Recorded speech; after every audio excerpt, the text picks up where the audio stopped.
I actually was really happy to be here in NAVER. About 4 years ago, when our community was getting together, we had a workshop, and this was in Budapest in Hungary.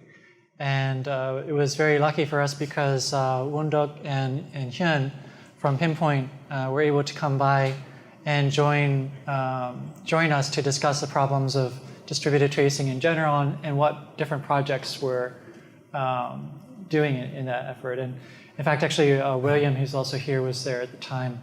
And it's been a pretty interesting 4 years. So because I don't know how many people here have really heard of you heard of Zipkin? Raise your hand. So some people have not. So this will be a wander, and you may hear some things that you know, maybe some that you don't. I'll try not to lie.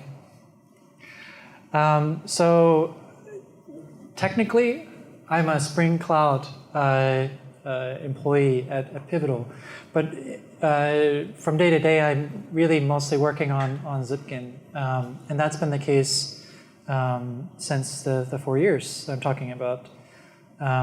And so part of these slides sometimes are just kind of writing down so that memory doesn't fail. But because there are people who might be asking, well, wait, what is Zipkin anyway?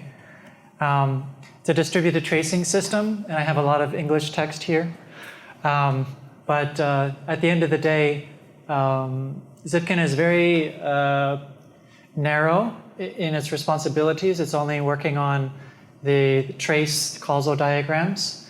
That's built by tracking requests as they go through the system, most primarily by propagating identifiers from each step of your process, whether it's through the one process or between process boundaries through things like headers.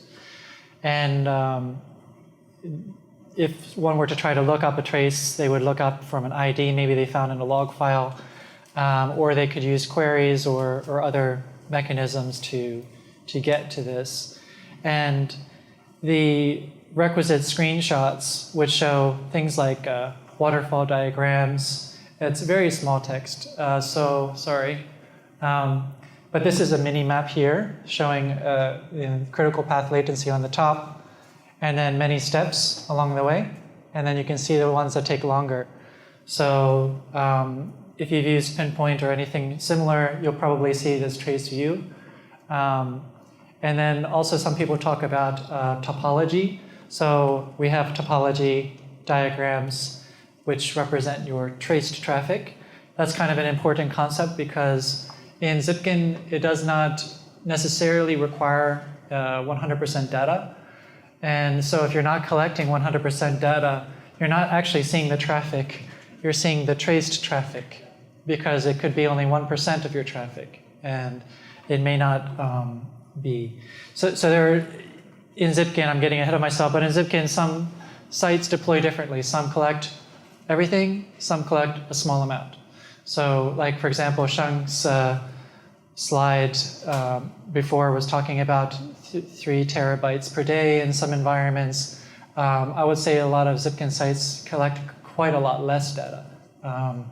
And it may be gigabytes, not necessarily terabytes per day. So like all presentations, we have to have a slide with a diagram, and the diagram has to go this direction. So I put one on there. This diagram is stars on GitHub, because that's the most important signal you have.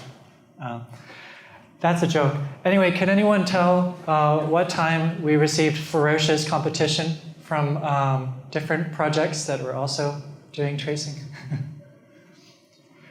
So this is trying to be funny, and I know it's not effective, but the reality is that Zipkin has been growing quite a lot, and it has had the challenge of growing in the current era where there's many different projects and people are having all sorts of choices. And so we owe our progress to volunteers. We do not have like a lot of staff. Like most recently, I became only one of two the full-time people working on Zipkin. Before, I was just all the volunteer effort, and then my time that I got because Pivotal pays me. So in the last year, we got one full-time contributor from a cousin of yours, Line. So Igarashi-san in Tokyo is actually designed our new user interface and is working full-time on that. All the rest of the effort that's supporting the community is coming from volunteers who are almost all end users. And I say almost all, meaning that we do have contributors who no longer work or no longer use Zipkin themselves. So interestingly, 4 years ago, when Wondok and Hyun had joined us in Budapest, it was at the company called Prezi, and Zoltan, who worked there at the time, actually was helping us get together to say why it did not work for them. But ironically, he's still contributing, all this time, even though his site doesn't use Zipkin, and even though he changed jobs. So we try to be very community focused. That's all I'm going to talk about community. Now I'm going to show things about features with not very much code, which is lucky because this would be very small if I tried to show you code. If you want to see code, there's plenty. I'll show you how to find it. Anyway, the biggest thing that end users will notice different in the last 4 years of Zipkin is that now we have a new user interface. It's called Lens. We had to have a nice name. And because the word Zipkin is basically a Turkish harpoon for hunting whales, so we thought like lens would be something to put on the harpoon gun. So we're not good at naming things, but it was a pretty good name. This is an example of clicking in the UI. So it's using some design elements that are, very tightly related to another very good open source project from Expedia called Haystack. Haystack has a universal search, which basically will retain parameters as you cross from like tracing to service topology to other screens. And we learned in the last year or so that end users really would like to hold context more because maybe they don't want to look at the entire network at the same time. And so there's a lot of user interface work going on to achieve more focus as you get to it. One reason is because a trace could possibly touch hundreds of things, and it can be hard to as a human to comprehend this information. I think William will probably have a very good talk on that later. Anyway, so Zipkin Lens is using a universal search, meaning that you can keep your parameters, you switch the screen, and then the service topology will reflect the same parameters that were in your trace screen. Also, the mini-map thing, which is on some screen somewhere, like this part. This we used to have in our tracing view. We used to have the ability to like rope a lasso around a spot to blow it up. So, for example, if you have this amount of things, and you want to just zoom into this, you could basically draw a red box, and then it would zoom out. Some people never knew how to exit that. It's like Vim, well, maybe not Vim, let's say Emacs are difficult. So it could become a bit confusing.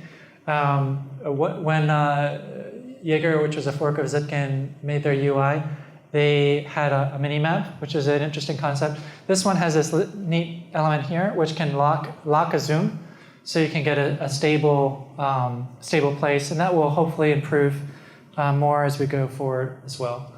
So that's a kind of neat thing. Site-specific tags was actually the #1 feature, and that's because we have a data cardinality issue in most things, observability, because you're trying to capture data. Not all of it is clean, most of it isn't. And but at the end of the day, sites need to have certain lookup values available to their users for autocomplete purposes and such. Say if your company is making satellites, then you would want to have the satellite product codes available. And if you weren't a satellite company, then you wouldn't. So the Zipkin default would never have a satellite code. But obviously, each end user would want to contribute to configuration. And it sounds easy, and it actually is sort of easy. It's not a very hard rocket science problem, but it does take work because in order to deduplicate traffic and all sorts of other things to reduce load on the system for keeping these categories, there is some work to do. And then there's also work to do in the UI to make the user-provided search categories look and feel the same as our standard ones like service name and operation name. So there's a little bit more work than it seems to do a feature like that. And especially for a largely volunteer group, it was a bit of an achievement by itself. And I mean, because it's JavaScript, we should obviously use all the latest things. So this is a brand new code base, and most recently, some of the internals were rewritten again with Material UI. We're currently doing the service topology diagram with the Netflix Visceral library, but I wouldn't necessarily say that will continue. There have been reports of it eating up CPU and causing fans to go on. Generally, Igarashi is extremely good at digging into problems, and I wouldn't be surprised if someday there's a pull request to rewrite all of Visceral. Other things are not everybody uses, and in fact we don't want to do all of the observability UIs. It is a kind of a neat thing to say, oh well, let's put logging in there, let's put metrics and everything else like that. But most of these tools are extremely large code bases, and one of the realities of Zipkin is we need to sort of understand where we start and stop, so that A, it's an easier to navigate ecosystem, but B, we don't swamp ourselves with effort. So if you try to recreate Elasticsearch or recreate Grafana, you would have to then take all those responsibilities on. We do have sites that are using tools that that would work alongside ours, like Kibana and Grafana, and so we do have some efforts. What you're seeing here is actually not integration of Zipkin data. This is just a dashboard for Zipkin itself. But later I'll talk about there's been some ideas kicked around of actually embedding Zipkin data into Grafana. The data model itself changed quite a lot since 4 years. So when we had our workshop, we actually had one data format. It was Apache Thrift, which is a binary protocol with IDL. And that's actually has a lot of virtues. It would have the same benefits as people who are more familiar with protocol buffers. But it's not very good to troubleshoot. And also the data format had some crazy things about it. So for example, simple things like tags were nested lists, which made things like indexing very difficult to do. There was some jargon that was very hard even for native English speakers to understand, like the word binary annotation. And so there was basically some cleanups that we had to do. If you didn't even see the fields, you would just be able to do things like word count and find that the same data is just modeled differently, is much smaller in our new format. And again, most of that is because we're switching away, or we had switched. This is years old, but we had switched away from nested logging statements basically with endpoints attached to more of a structured data. And I would just call it semi-structured, because we still have tags and things which people just put garbage into, but we do have some first-class fields like endpoints and things like that, which are needed when you do things like topology. more recent than the data format change. Oh, and we do have protocol buffer support too. Like Zipkin has a gRPC endpoint for people who want that. Yeah, headers. So I said earlier that the trace identifiers, when they get from one side of the process, they need to go down to another one. Usually that's happening via headers. And we now have a single header format. This motivation happened for various reasons. One was that there's some glitches when you're using headers about like absence being meaningful. For example, are you missing a parent ID, or was it intentionally absent? And so when you're using things like key values, you have problems like this. And we actually have semantics about like whether the sampling status has been set or not, versus whether it was set to true or not. And anything that has like tri-state, like the nullability optional problem, can be difficult when you're using headers for each of these keys to tease the difference between what's in front of you and what the intent was. That became more of a problem actually when people were, we had a large ecosystem of libraries. Many times people would just forget to propagate something, and we didn't know whether it was just a bug or whether this was the root span. So there was just a lot of little things. The other thing was that there's a up and coming trace format called W3C trace context, and it has like a bucket to put data into, which you need a single label and a single value for. So we wanted to be able to embed our data into that bucket. And then finally, how many here work in Java and have heard of JMS? JMS? Okay, one person will understand this point. There are some data transports that have weird encoding rules, like you cannot put a hyphen in the header name. It has to, and it can't have a dot or anything, like weird rules. And because our header names always started with XB3, there's a hyphen in there, and then that would like screw with certain transports. What we found out was that we could do something very clever. Before that, there's also one other big problem, which is case sensitivity. Like some transports, like HTTP, have case insensitive on the key space, whereas messaging usually does not. It's treated just as a binary. So it can be like awkward. Anyway, so we have a clever solution to this. Our former headers were prefixed with XB3. And so, okay, well, hey, B3 is a brand. It happens to stand for Big Brother Bird. But anyway, it also is hexadecimal. So B and 3 are hexadecimal. And there's only two ways to do that, capital B or lowercase b. So it's almost impossible to mess it up. It doesn't matter what your messaging transport is. I have yet to see one that refuses 2 hexadecimal characters. So it's like the most portable thing you could ever imagine. It's also much smaller. If you were to do the word count trick again and look at the characters, obviously there's going to be less.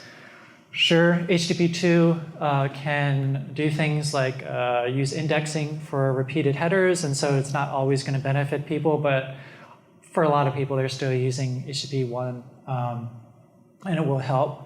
And why would that matter? This is the extra data the tracing system puts onto every request, right? So it's easier to integrate. I already mentioned this, but this is the format. We just basically take it and we allocate it horizontally with hyphens. This actually, for a short while, matched exactly the W3C context format until it changed. So it's almost the same thing. So that's going to be helpful semantically for people trying to like look at one thing and another. Anyway, that's neat. The server itself has had a lot of things happen. So 4 years ago, actually, the server was a Scala service because it was written in Twitter. And Twitter, after like 2011 or something, switched everything from Ruby to Scala. and it was using their RPC system called Finagle. And that actually was a good RPC system. It was the underpinning for like one of the service mesh, like Linkerd originally before they rewrote it in Rust, I think. But it's not actually a bad RPC framework. But it's very hard for people to understand. It was doing weird things like doing presentation logic in Scala, and generally unmaintainable outside of people who are very familiar with the framework itself. So during that meetup where we last saw NAVER folks, actually I've seen Hyun before since, but I haven't seen Wondok. We had rewritten the server. At the time we did like a poll, and most people wanted it to be in Java, so we did it in Java. You poll today, maybe people will say, no, you must have do it in Go. But anyway, that's what it was, and so that happened. The Open in Zipkin actually was probably mostly about open transports, because at the time that we were meeting, one of the biggest problem people had was that everybody was assuming to have used the exact same data transport that Twitter did, which is not very portable because it was using Scribe at the time. So we had like several transports, like Kafka and HTTP and things.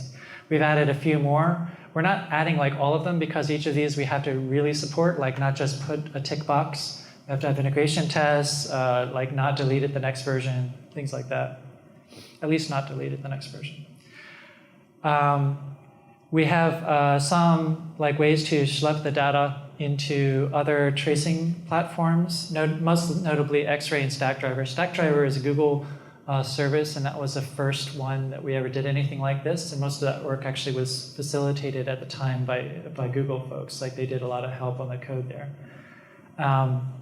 But we now have a page on our website called Options, where people can look at how to not use Zipkin. Also, we have recently a storage throttling thing. So Netflix have a library that's like named concurrency limits, because engineers are great at naming. And it's an interesting thing because basically it kind of watches for exceptions to happen and does some adaptive things to push back requests onto an in-memory queue. And at first we were really not interested in getting into the queuing business because everybody else is in the queuing business and it's a huge business. But practically speaking, when you have a lot of people using HTTP-based topologies to send data to Zipkin, and they may be all on this like 1 second timer and smacking the thing at exactly the same time, a little bit of queuing does help. So one of our sites had found that if they allowed for like maybe 8,000 or so messages to stack up on the server, just give it a couple hundred megs, then all of their Elasticsearch problems become a lot easier. And so that's another reality of the Zipkin group, is that while everybody wants us to like basically be Elasticsearch, we don't have the capacity to be Elasticsearch. And it would be nice to just say, okay, well, just tune your stuff. Like Elasticsearch has a run queue. Why in the world would we have to also be a run queue? But not everybody has the same skill sets either. So sometimes we need to have the two different ways to look at the same problem. Another interesting twist, and this is sort of full circle almost, is that the server is now using another of your siblings' technologies called Armeria. So Line, the RPC framework used in Line is called Armeria. And one of the primary developers of Armeria is someone who I worked with at Twitter, Trustin, who is from Netty, basically. And so he had worked on stuff for Finagle back then.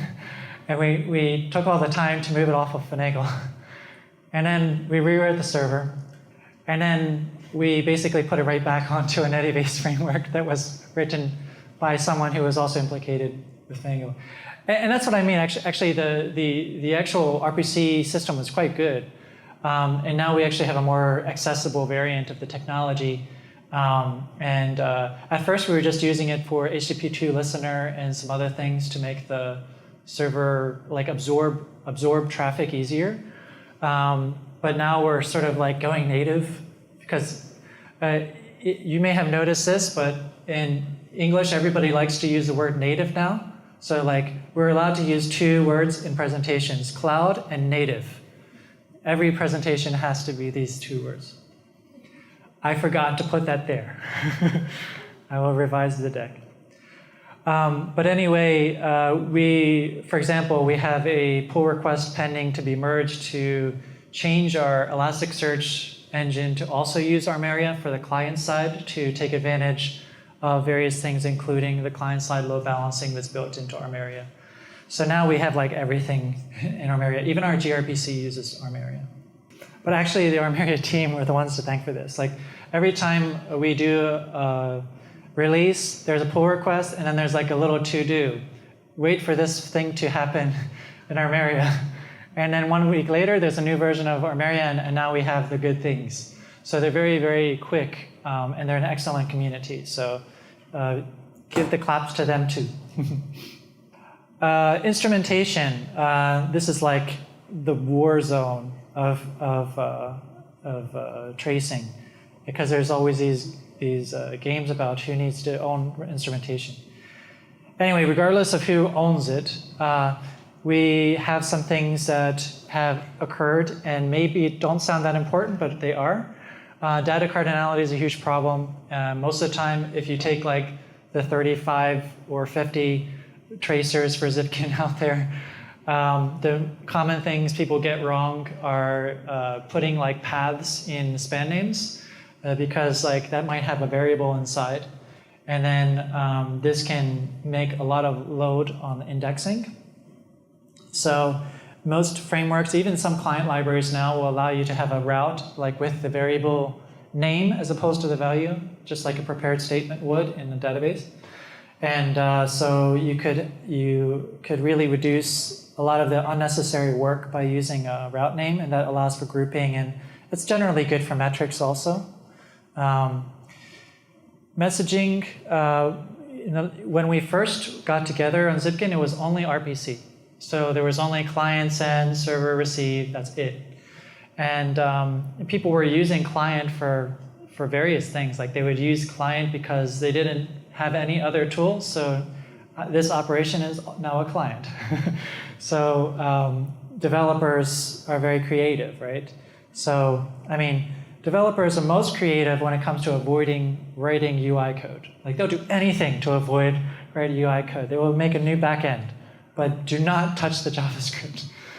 The other thing is, like if their tool doesn't have the shape that they need, they'll jam something into the shape. And so we used to have people modeling messaging with client semantics and server semantics, but they're quite different actually. And it's not just abstract, meaning like there's much more visible happens before relationships because of a message that's produced and the consumer.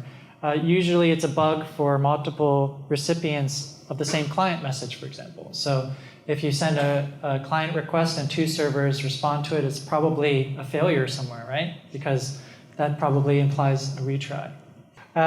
Anyway, messaging, basically we had to like figure out how to make this work.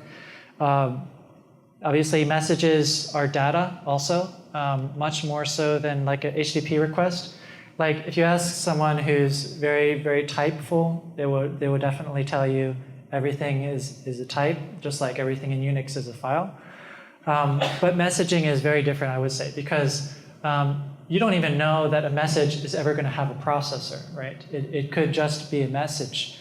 It could have no subscriber at all. It would be odd for someone to send client requests never anticipating a server to respond to it, for example. So the semantics can be quite different. So we had put a lot of work into that, and hope some other projects will take advantage of that effort. So anyway, that was fun. extra fields. So the other thing that comes up is when you can do something, everybody wants you to do everything else. And because tracing requires you to propagate data from like one process entry point across threads and then perhaps downstream, this begs people to like, hey, I have correlation IDs. Can I stick that in there too? And I need to synchronize my logging context. Can I use this to do it? So there's definitely gray area about what the tracer should be responsible for and what it's actually used for.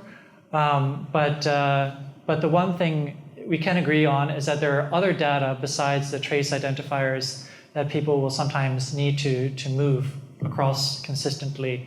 And so a lot of the instrumentation libraries allow you to push things such as correlation IDs across. And the other thing is that when we designed the V2 data model 3 years ago or so, it was decoupled from instrumentation. So I mean, the data format does not require you to use a specific tracing library, but it is semantically easier to understand. So over the last few years, we've had some of our tracing libraries have had sort of a refresh to have a prettier face that is easier to understand. And a few of the languages look and feel more alike now than they did. JavaScript, before the JavaScript tracer was just like Finagle. It didn't have anything except for client-server features. It now does local operations such as promises. So for example, if you have some code that needs to create a promise at the end, you can wrap around that and then reflect the time spent. Like all tracing library slides will have, there will be a list of things that it supports, and that list is supposed to get bigger. So yeah, it gets bigger. I forgot some things. We're also very likely to put a V2 API, and when I say V2 API, I mean more like an object model instead of an event model on top. And the first phases of that are almost done. First step of doing any refactor should be like go back and fix all the tests, and so that phase is there. The main thing here is that you'd want to be able to take and simultaneously use the event model and the object model without breaking traces, and that's a lot of work to do. But luckily, it was the exact same work that we did before in our Java library, so it's not really hard. I mean, it is hard, but it's not a lot of think work. Java Tracer was the first one to get the simpler APIs. It's used by the Spring Boot tracing library now. Actually, it was funny because when I first started, 4 years ago, I guess, one of the first tasks I worked on was taking Brave library out of Sleuth, the Spring Boot library, because it had dependency conflicts and it wasn't the right tool. And then a couple of years later, the same folks decided that actually things had changed. It's no longer a dependency mess. It works, so let's put it back in and reduce our workload. And the Java tracing library works with Java 6, and that actually was a requirement back in the day when Instana actually were one of the first people to ask for this. And they said that like when you're writing agents, you actually have to match the bytecode level of the traced app.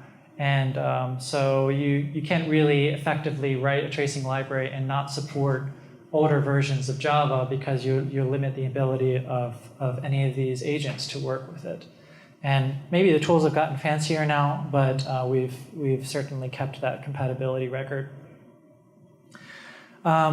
Ruby, yeah, we've done a little bit less work in Ruby actually, but it has had some progress over the few years, adopting some of the semantics. There's a C# tracer. This is probably the least active tracer library that we have, but there are other tracers. Like for example, there's some projects like Open Census, which is being renamed or has been renamed to OpenTelemetry, which has a C# tracer which can emit Zipkin data also. At the end of the day, the server can take anything that's in its format, so luckily a lot of things can give that. So even if you're not using this, you could use something else. The Golang tracer is a greenfield tracer. It never had a V1 variant. It had the advantage of being born later, and so it's quite nifty code. It actually has had a release even last night to do some more things. The PHP tracer, JC's here. He's the lead, actually, the PHP, and also co-leads the Golang tracer. So you can ask about those things. So anyway, what's next? I showed you screenshots of Lens, the new UI, but the classic UI, the one who everybody puts in their images when they're trying to sell their APMs, that one, we actually still have to maintain it because we haven't matched every feature that exists in the old one yet. Like, actually, I was almost chuckling to myself when Shang was talking about, oh, you can just write it in a UI because you have this API. And maybe in China, there's a lot of people working and they can do that because it's a huge amount of work.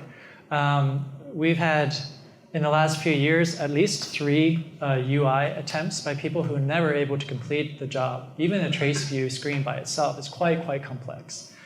And it's not complex because the problem is unsolvable. It's just there's a lot of nuance to how to coordinate different panes of trees together. And a lot of people don't have the experience yet when they're starting. And so you can see these things fizzle out.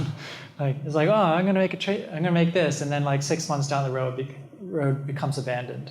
Like, it wasn't because they didn't want to do it. It's just like a huge amount of work.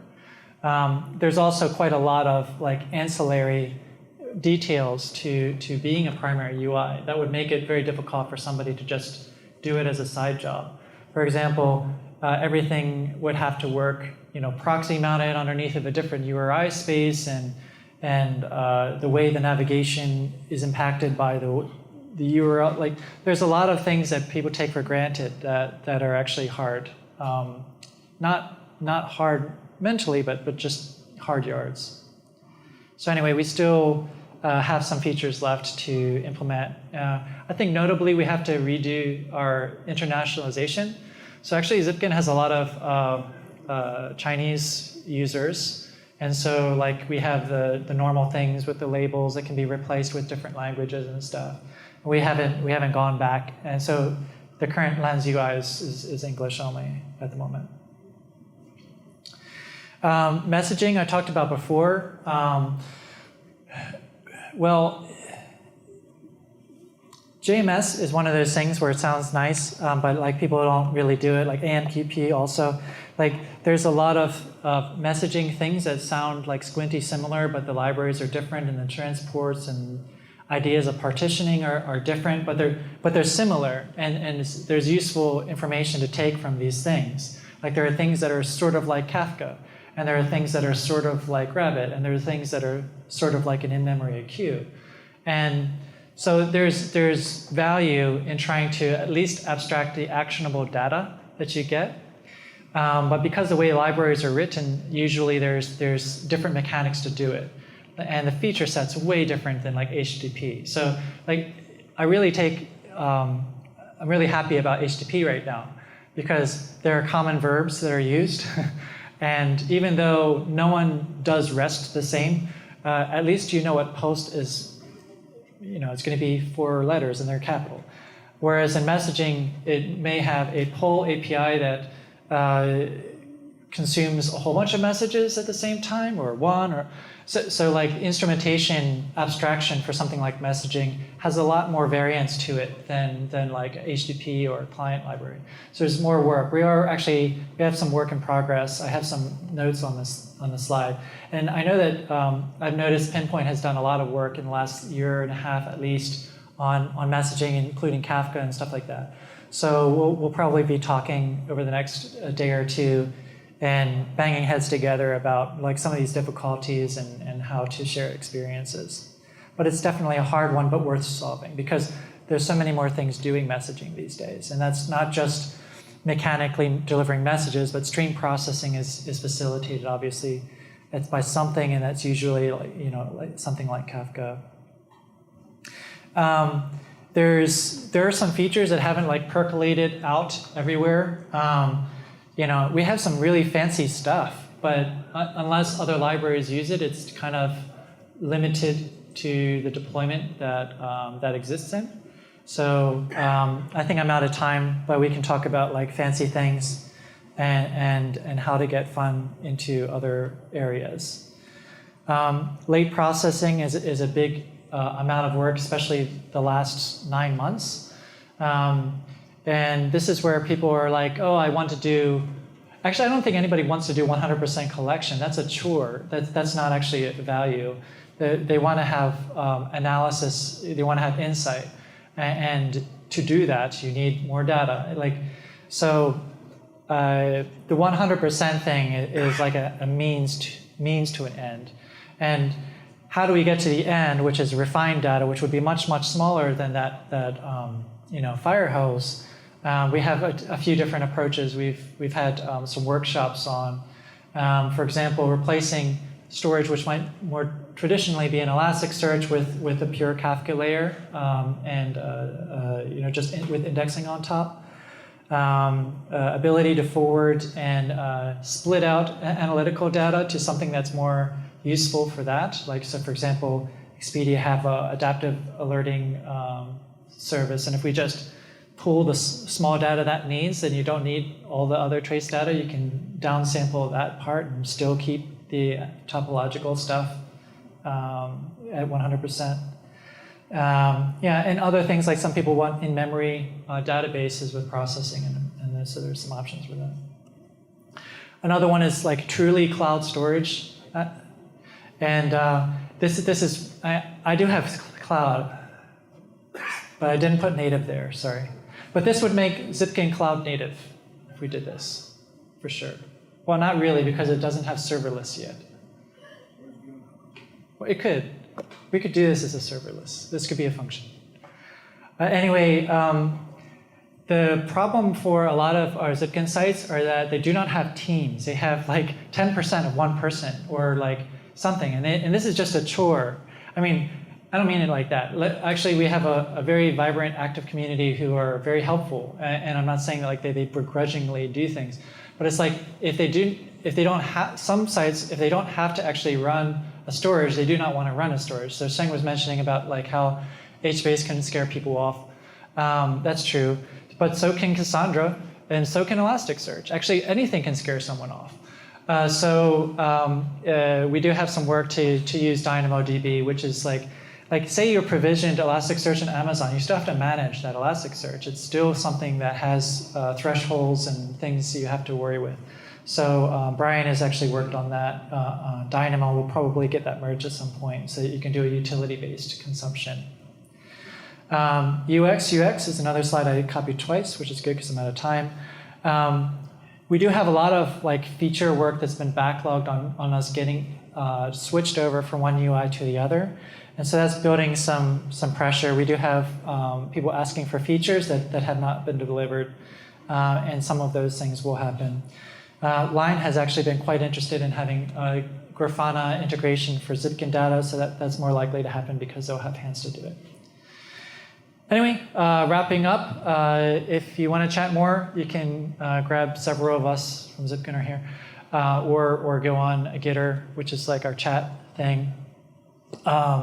If you liked any of this, you can add a star so that thing keeps going this direction. Never unstar. Thank you.